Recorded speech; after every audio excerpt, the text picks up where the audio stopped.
this is the Amazon.in mobile page. Actually, if you access Amazon.in on your mobile, the resolution is a bit crappy here, but that's okay. I think you guys have seen the Amazon.in mobile. Many of you might have the apps installed, or you have seen it on your desktop. So this is where typically our users, many of our users, they start their journey, on Amazon. And now, any guesses like from where all means at what point does ML come into play? Is it somewhere deep down in the user's journey in Amazon, or right from here itself? Do you have any guesses? Like, do you think ML comes into play even here? Right? Yeah. So in fact, even before your request gets rendered, when you're accessing the mobile app, even before your request renders the page, ML comes into play. So what happens is your request, it hits our backend machine learned models, which tries to predict the rendering latency. So we built machine learned models which tries to predict that if this is the page that we are going to render, how long it is going to take on your device. And this model, so this model uses a whole bunch of features, like network characteristics, the device properties, historical network behavior about how much the page load latencies were for your connection. It uses all of that, and it tries to predict, okay, for this request, how long it is going to take. So here the challenge is to build a machine learned model which can very quickly estimate that is this page going to take a long to load on your device currently, or it is going to take it's going to load fast enough. And accordingly, we can change our rendering strategy. So even in fact, even before your Amazon.in page loads on your device, there's an ML model which jumps in, intercepts that request, predicts if it is going to load fast enough. Otherwise, it will go ahead and if it is loading fast enough, fine, you get the full-on experience. Otherwise, if we understand that maybe is going to load slowly on your device based on the current network characteristics, we will change our rendering strategy. So we will adapt it so that you get a smooth experience. Okay, so that's the first, one of the first places. Even before that, there are other, but anyway, it's one of the first things. Then obviously, somebody rightly pointed out, here we get into the page, and this is what you get to see. The content, is highly personalized. So here, basically, this is me, and this is how it looks for me. So all these widgets that are ranked over here, they are ranked in a particular order, which is likely to be more appealing to me. This is my colleague Gaurav, and this is how it ranks these widgets slightly differently. So for example, maybe the ads that show up are different. I can't read this, but anyway. So you can see that there are differences. Things are jumbled up a little bit. And so here, there are techniques, there are algorithms that are at play here, driving this personalization.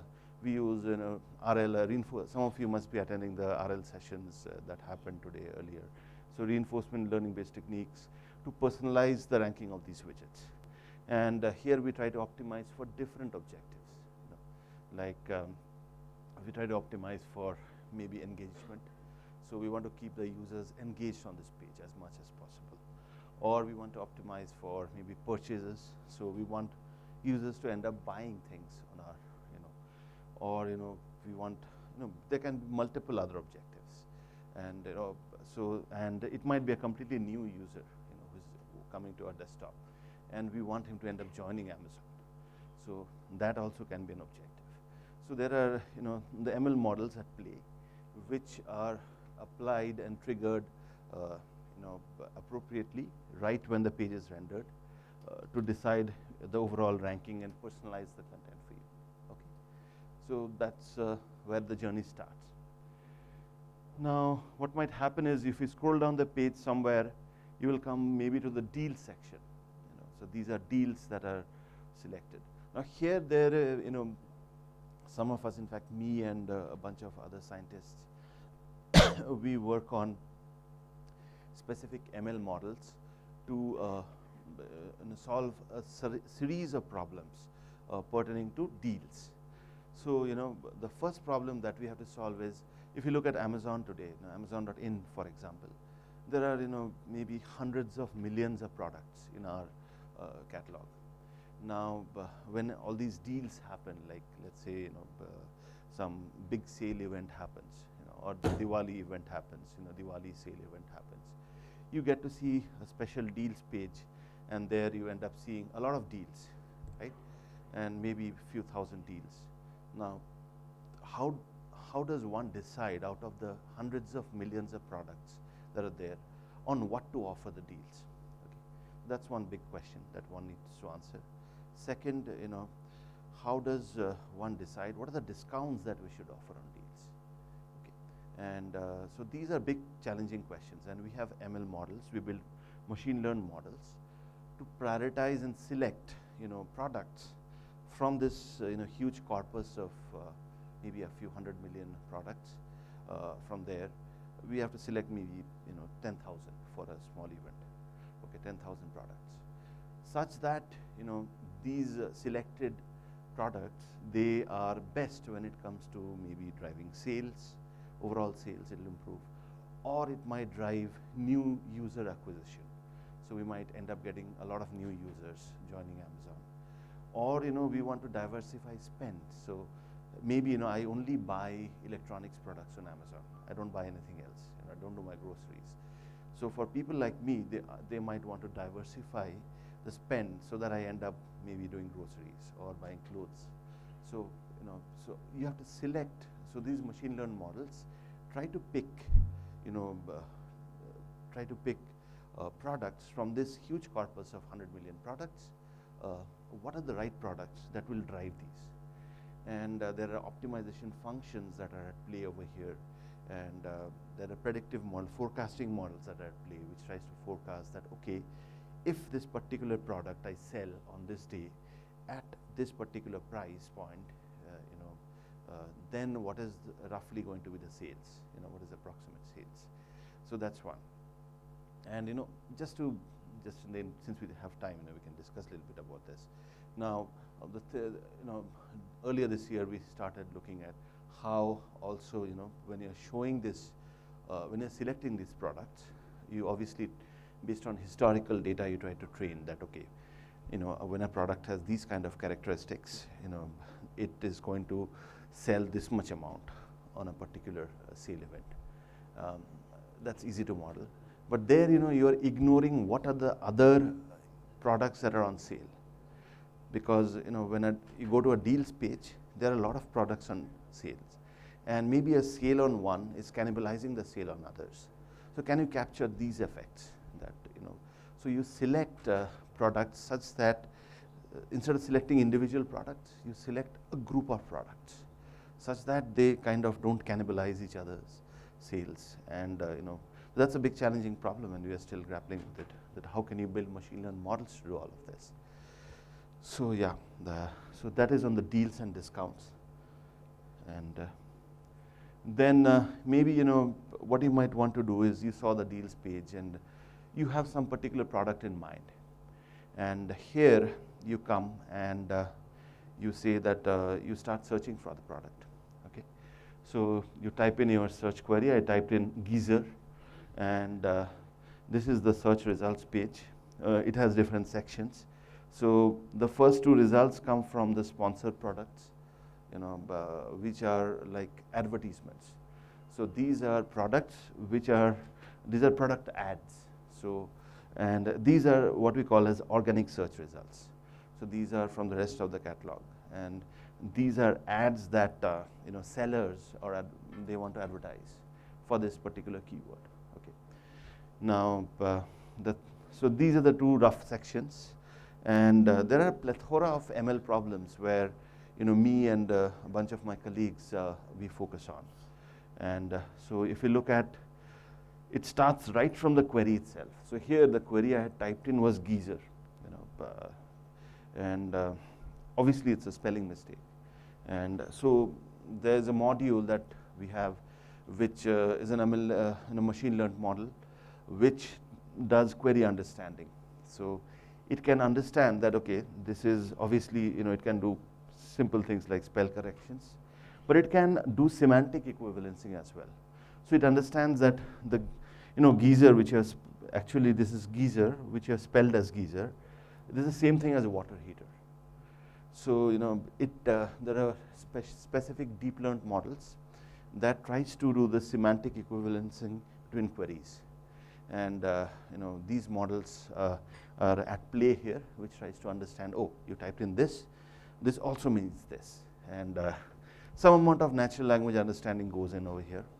And this, because without this, India, it's a very diverse country, and you have people coming from different places with different language backgrounds, different degrees of proficiency in English.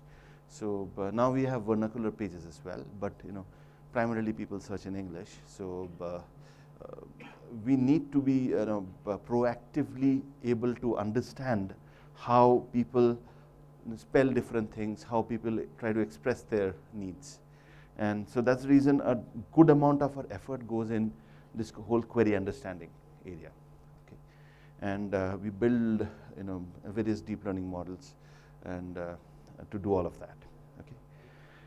So the next thing, if you look at sponsored products, as I was telling you, so here what is happening is actually there's an ad auction that is happening.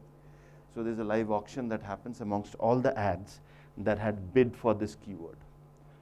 So these are all the advertisers who had bid for this keyword, their ads. So these are actually products. They will show up. There's an auction that happens. And in the auction, there are various machine learned models again.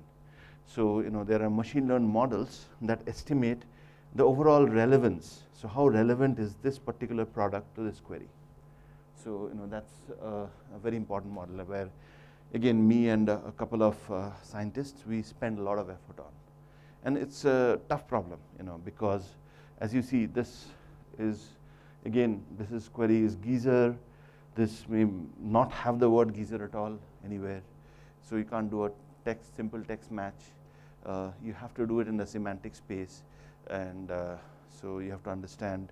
So relevance is a tough problem. And so we build, again, various models to estimate relevance. And some of these models have to be extremely fast and efficient because it is in response to a query. And so they have to be real time. And so these are some constraints. The other important thing that happens is click-through rate prediction. So if I show this particular product ad in response to this query, in roughly what is going to be the click-through rate, like how many clicks it is going to get, maybe per 100 impressions. So these are factors that go into the auction, these estimates. And then finally, maybe there are, maybe for this query, maybe there are 1,000 candidate ads, and they are ranked using a formula which uses the relevance estimate and the CTR estimates. And these are the top two guys, and that end up showing over here. And so it's an important thing because it's ads, we make money through this. Showing ads, people click on this, we get money. So it's in our best interest to optimize this properly. So a lot of effort goes into this relevance prediction, CTR estimation. So these are, many of you might be already working in some of these areas. So this might not be new to you. And then when it comes to the rest of the organic search results, again, ranking and relevance is a crucial problem. So here, in fact, we have a framework where we do multi-objective optimization. Because typically, there are different, when we show a ranked result of products here in response to a query, there are different optimization objectives that you want to satisfy. You want to show relevant products, A. You want to show products that are going to sell well. You might want to show products which are going to be delivered quickly to the end user. So right now, I have logged in over here. The system knows my typical delivery address because I had ordered before. So it can estimate, the speed of delivery for each of these products. So all of this happens at real time, and based on that, so there is a speed of delivery estimate. So now, so as you can clearly see, there are, there may be even other objectives which I haven't talked about. So you want to perhaps surface results where users are likely to be happy about. They're not going to return the products. So each product we estimate, what is the probability of it being returned. And so we want to surface products which have a low probability of return. Because every time somebody returns, it's bad for the customer. He goes through a hassle of ordering, and it's bad for him. Secondly, all these returns and all, it costs us money. We have to send it to you, get it back. So we want to show you products which are unlikely to be returned.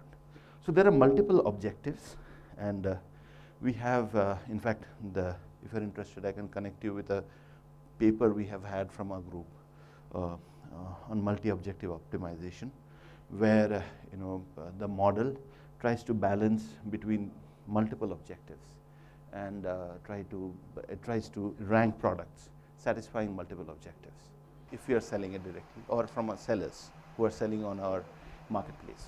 Okay. So we have, let's say, the product, we call it the product title. This is the name of the product, a short piece of text. There's a brand information. You have some bunch of images associated with the product, maybe some price, and there might be descriptions below, there might be bullet points. So all kinds of fields, metadata information we have about a product. And users, when they come to the product detail page, they get to see all this metadata. Now it is very important to ensure that this metadata that you have about a product, we ensure the hygiene of it, that the information here is correct as much as possible. We want to ensure that. And it's consistent. So a lot of effort goes into ensuring that the information is consistent.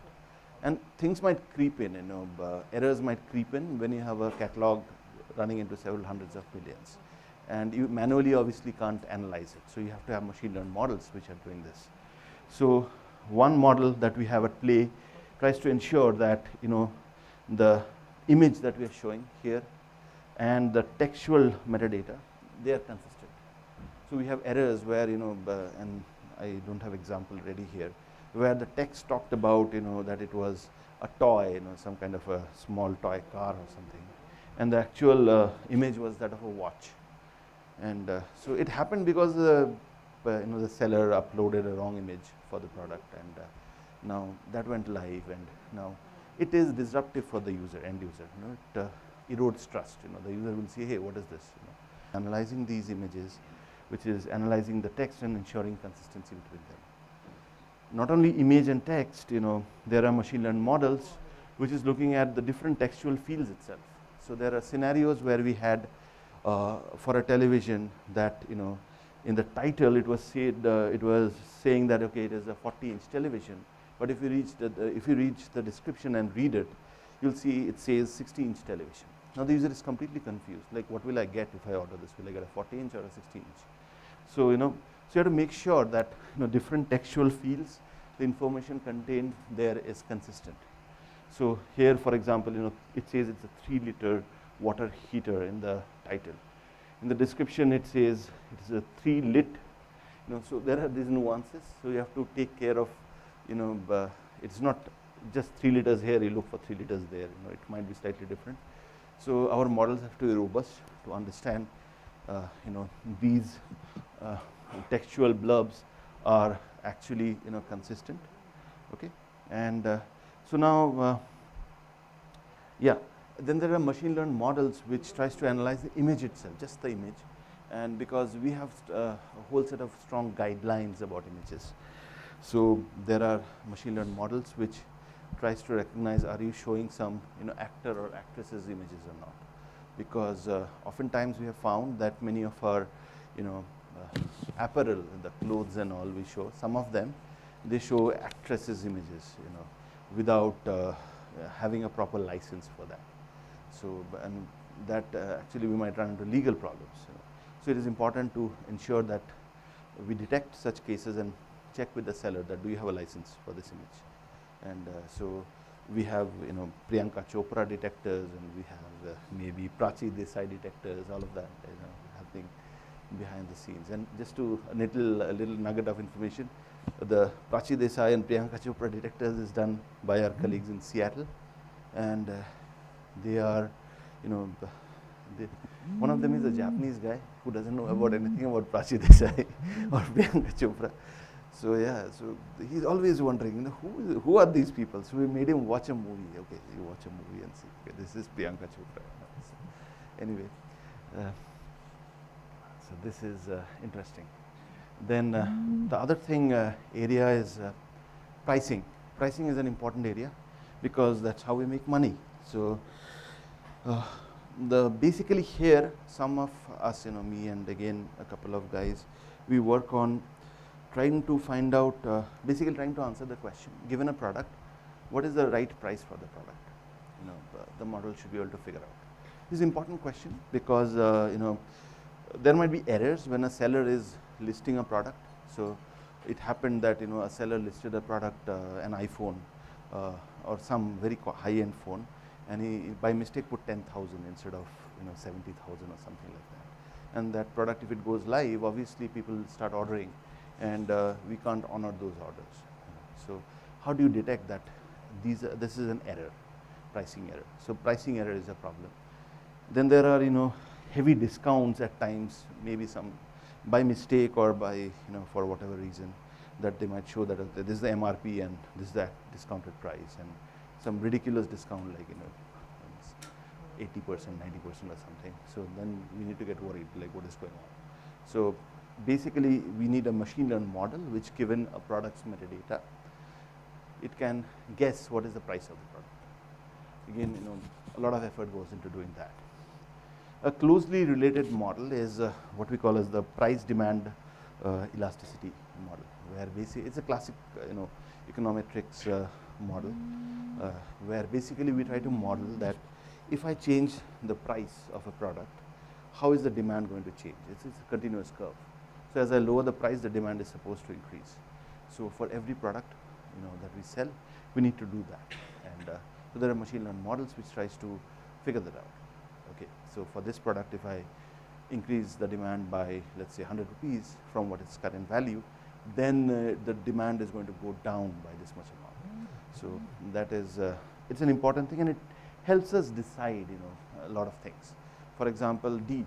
We want to give deals on products where the demand is going to drastically change by giving a small discount. It makes sense, right? Otherwise, even if you give a huge discount on a product and demand is not going to change anything, it doesn't make sense. So these models are practical and useful, and we build models like these. And this is something that is going on behind the scenes. And another cute area that some of us are working on is basically what products should be shipped really urgently to you. Make sense to ship these products as soon as possible.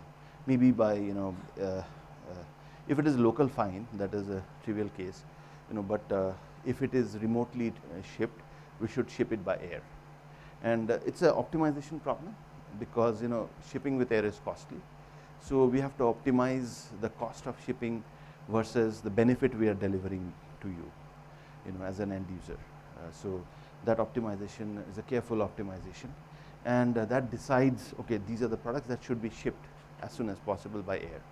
And now that the moment we have such models working, this is something we call as the delivery promise, that this will be delivered by tomorrow, this thing.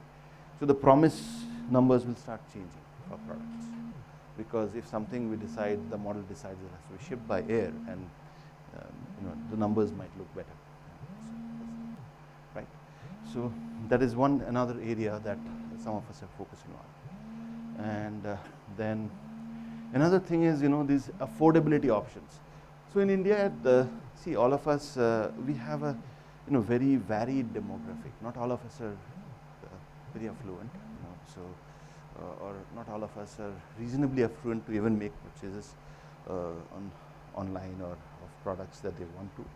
So we are, we are used to various, affordability schemes like, EMIs and things like, discounts and cashbacks we are used to in the real world. So now we have started having those in the online world also.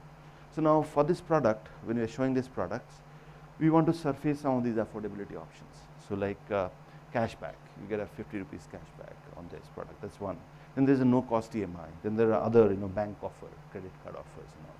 So these are different affordability options that makes the product more affordable for the end user.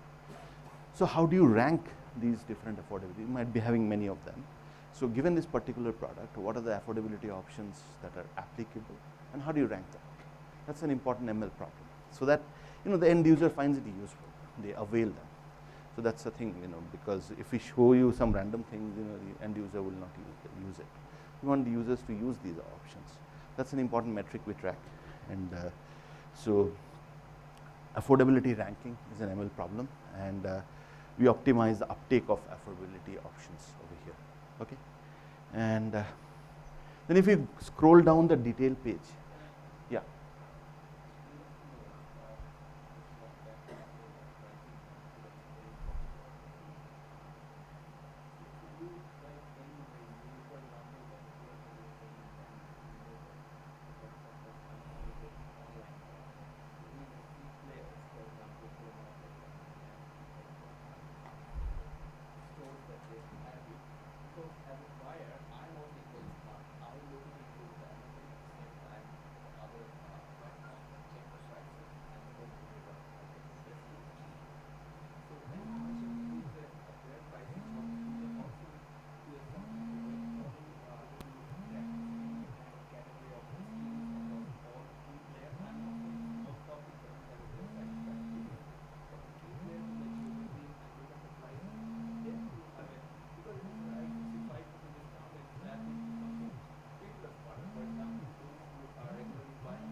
So, I don't know, crawling is one thing, that is maybe that may not be allowed also.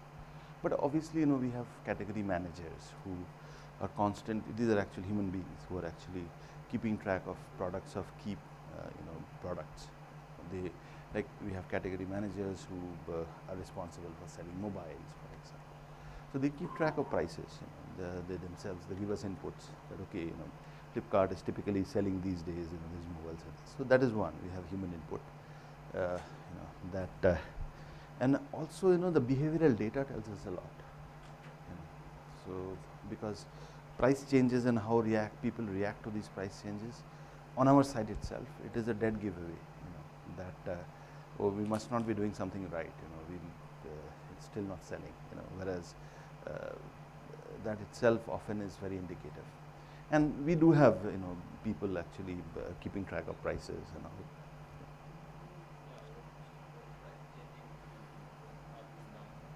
Yeah, exactly. So we have reinforcement learning based models which tries to actually for products so there are products which we have in our private brands, and we have our own private brand, and there even it is not sold by competitors, only we sell. So how do you know the right price for that? It's hard. So there again, that's a tough problem, because nobody else is selling it. You don't have a reference price. So can you? So there we try to track that if I change the price slightly, what happens, and then try to learn the price. So as you go down the detail page, you'll come to sections like these. Compare with similar items, and customers who bought this item also bought. Okay. So these are similar items. These are like replacements, and these are like complement, and these are products that complement each other. So that's the thing. So for this geyser, there are other geysers which are similar, and this widget shows you things that you might want to buy with this geyser. And how do you infer these relationships? These are not manually assigned. You have machine learned models to figure this out, and you look at co-purchase behavior. So if you look at what people typically end up buying together, that tells you, okay, these are products that are bought together. And then you can look at co-viewed but not co-purchased. People, when they search, they end up on the detail page of these products, but they're seldom bought together. That tells you, these are products which are substitutable. So these are signals like that. So while this is data mining exercise, and you have to do it robustly from all the click logs and view logs and purchase logs, and there's some amount of ML that goes into doing it robustly. Challenge is, how do you do this for cold start scenarios for a new product where you don't have views and clicks available? How do you do this? That is a challenge. That okay, for this product, the model should automatically say that these are the similar products, or these are the complementary products. Again, there are machine learned models to do that, where and you have to do this. All of this, remember, you have to do it at scale. The system should scale well to hundreds of millions of products, and maybe a few million being added every month or week or something like that. Okay, so then again, if you go further down the page, detail page, you will see reviews, customer reviews that are there. And so here, reviews understanding is an important problem, where basically we try to understand, detect themes in the reviews. We have machine learned models. We try to understand that people are talking about these. Then, there are models which tries to determine the quality of the reviews, and tries to look at maybe, we have a published work, which tries to detect collusions between sellers and reviewers, where sellers pay some money or incentive to reviewers to put up a good review. And we have machine learned models that tries to detect such collusions. And if you want, I can connect you. Just catch me offline. I'll give you a reference to the paper. It was published. And so, yeah. So a lot of effort goes into understanding reviews. And another area that I'll just digress a little bit, reviews help us in doing algorithmic product design of, that's some of us are involved in. And just to explain, when, we have private brands, so we make maybe, we make, for example, Amazon Basics, there are, things like suitcases that we have, there are other things that we make. Now, how do you decide? Let's say, so this problem came to us as a question that if I want to make tomorrow as Amazon, if I want to make a frying pan, what makes a good frying pan? So can ML help answer this question? That today, what makes a good frying pan?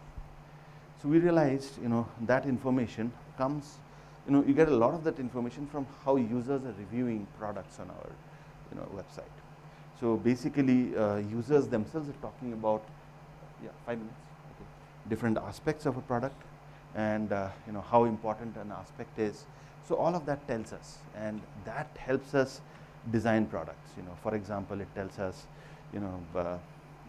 for example, here the reviews tell us that okay, price is an important aspect because users talk about being value for money, and sturdy handle. So these are important aspects, and we have machine learned models that mine these aspects and sentiments of users around these, and try to help us design products. The review page is huge, so there we have basically the issue is finding all that information might be hard. So we have question answer bots where you can ask a question that in this case you can ask what is the weight, how much does it weigh or how heavy it is, and the bot will find out answers from the review page or the detail page and try to find you the answer. So you asked how heavy it is, it figures out okay, this is item weight is this much, and it will surface it to you. So these are areas where we are venturing into dialogue systems and question answering, and so this is one thing that is our team has been looking at. And then finally, you have addresses. So you choose your delivery address. So address understanding is a big piece of work in our team, where we try to make sense of the addresses, and basically one key area is predicting the deliverability of address, how deliverable or how complete an address is, and helping users, telling users, hey, this is not a good address, why don't you add in this information? So this is some area that we have been working on. Address geocoding, again another area. And then finally, payment. So when you have payments, there are different payment instruments you might have associated with your account. We want to rank those payment instruments and show you, the ones, and the ranking tries to optimize for the payment success rate, like what payment instrument is going to succeed for this transaction. And again, this is a machine learned model that we have been focusing on. And then finally, packaging. This is last. You made the order, and things need to be packaged. Again, we try to assign. We have machine learned models that we work on, where it tries to assign that, okay, for this product, this is the type of packaging that is suitable, and we pose this as an optimization problem. So basically, as you increase the robustness of packaging, the packaging cost goes up. So you can't put everything in a corrugated box because the cost becomes prohibitively expensive. So it's an optimization model which tries to predict, what is the right packaging, such that you minimize the overall packaging and materials cost and shipment cost, but at the same time you don't incur a lot of damages. So that's again a machine learned plus optimization model.